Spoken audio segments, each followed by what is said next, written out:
Hello বন্ধুরা, good morning. কেমন আছেন সবাই? তো এর আগের দিন যে ভিডিওটা শেয়ার করেছিলাম যে আমরা একটা রিসোর্টে ঘুরতে এসেছি, সেটারই এটা দ্বিতীয় পার্ট। এটা পরের দিনের ভিডিও। গতকাল রাতে আমরা বার্থডেটা খুব ভালোভাবে সেলিব্রেট করেছি, সেটার ছোট্ট রিলস আপনাদের সাথে শেয়ার করেছি। তো আজকে খুব সকাল সকাল আমাদের উঠতে হয়েছে, কারণ আজকে আমরা সকালের দিকটা ব্রেকফাস্ট করে জঙ্গল সাফারিতে যাব, তারপর ওখান থেকে লাভা হয়ে বাড়ি যাব। তো সেই কারণে মোটামুটি সবাই উঠে পড়েছে।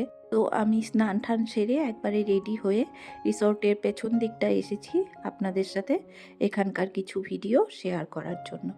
তো পেছন দিকটা তো ভীষণ সুন্দর, ছোট্ট একটা পার্কের মতো। এই যে এখানে একটা টয় ট্রেন আছে, এটা যদিও চালু হয়নি, এটা মানে মোটামুটি রেডি করেছে। আর ভেতরে দিকটা খুবই সুন্দর, প্রচুর গাছপালা আছে। তো এটাও দেখুন, এটাতেও আপনাদের সাথে অলরেডি শেয়ার করা হয়ে গেছে। তো ভিডিও শ্যুট করতে করতে হঠাৎ করে আমার চোখে পড়লো, তাই আর কি দেখিয়ে দিলাম আপনাদেরকে। তো দুটো বেশ বড় বড় হাতি স্ট্যাচু রাখা আছে। এখানে সবাই ছবি টবি তোলে, ছোট্ট একটা পার্কের মতো। ওই যে এক এক করে সবাই উঠে পড়েছে, আমার দেওরের মেয়ে, আমার ছেলে, আমার হাজব্যান্ড, দেওর সবাই উঠে পড়েছে। এরপর আমরা সবাই মিলে ব্রেকফাস্ট করতে চলে এসেছি। তো এর আগের দিন ভিডিওতে তো ডাইনিং প্লেসটা আপনাদের সম্পূর্ণ ঘুরিয়ে দেখানো হয়নি, তো সেই কারণে আজকে দেখিয়ে দিলাম। ভীষণই সুন্দর। আর ব্রেকফাস্টে যা যা ছিল এগুলো তো আগেই আপনাদের সাথে শেয়ার করেছি, তবুও একটু দেখিয়ে দিলাম। আমরা হালকা কিছু একটু ব্রেকফাস্ট করে বেরিয়ে পড়ব, কারণ প্রথমে যাব জঙ্গল সাফারিতে, তারপর ওখান থেকে লাভাতে যাব, বললামই তো। ব্রেকফাস্টে অনেক ভ্যারাইটিই ছিল, আমি শুধুমাত্র পোহা আর একটা মিষ্টি জাতীয় কিছু নিয়েছি আর কি। যাই হোক, এরপর গাড়ি চলে এসেছে, দুটো গাড়ি নেওয়া হয়েছে। তো ওই গাড়িতে ওরা দুই ভাই, তিতলির বাবা মা আর আমাদের নাতি উঠেছে, আর এই গাড়িতে আমরা বাকিরা উঠেছি। তো এখানে টিকিট কাটতে হবে, টিকিট কেটে তারপর ভেতরে ঢুকতে হবে। তো এখন তো কোনো আওয়াজ করা যাবে না, ভীষণ সুন্দর পরিবেশ। এই যে দেখুন, মানে চোখ ফেরানো যাচ্ছে না, এত সুন্দর। শুধু পাখির আওয়াজ আর জঙ্গলের যে একটা আলাদা মানে আওয়াজ হয় কত রকমের, সেই আওয়াজ। আমরা মানে মুখে বেশি কথা বলছি না, এক এক করে সবাই এগিয়ে চলছি, দেখি কিছু দেখতে পারি কিনা। ভীষণ সুন্দর দৃশ্য, মানে চোখ ফেরানো যায় না। তো কথা বলতে বলতে অনেকটা ভেতরে আমরা চলে এসেছি।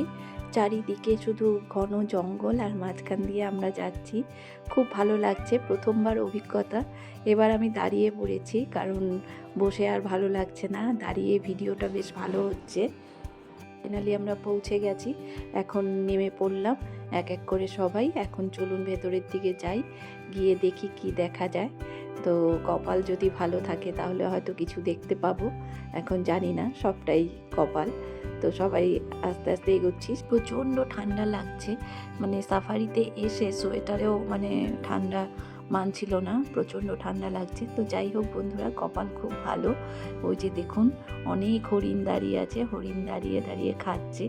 তো এখানে এসে জানতে পারলাম বাঘের ভয়টা তেমন নেই, সেই কারণে এখানে হরিণ দেখা যায়। তো কতটা আপনাদের দেখাতে পারলাম ঠিক বুঝতে পারছি না, মানে অনেকটা দূরে। এখানে ইলেকট্রিকের তার দিয়ে ঘেরা দেওয়া আছে। তো আমি জুম করে যতটা পারলাম আপনাদের দেখানোর চেষ্টা করলাম। এরপরে কিছুক্ষণ সময় কাটিয়ে বেরিয়ে পড়লাম। তো খুব ভালো লাগছে এই জঙ্গল সাফারিতে, আমি এই প্রথমবার এসেছি। ভীষণ ভালো লাগছে, সবার সাথে খুব মজা করলাম, আনন্দ করলাম। তো ফেরার সময় দেখুন, ওরা দুই ভাই একদম পুরোটা রাস্তা এইভাবে দাঁড়িয়ে এসেছে, খুব আনন্দ করছে। এইবার মানে কি বলবো, এই যাত্রাটা আমাদের একদম চিরজীবনের জন্য স্মরণীয় হয়ে থাকলো।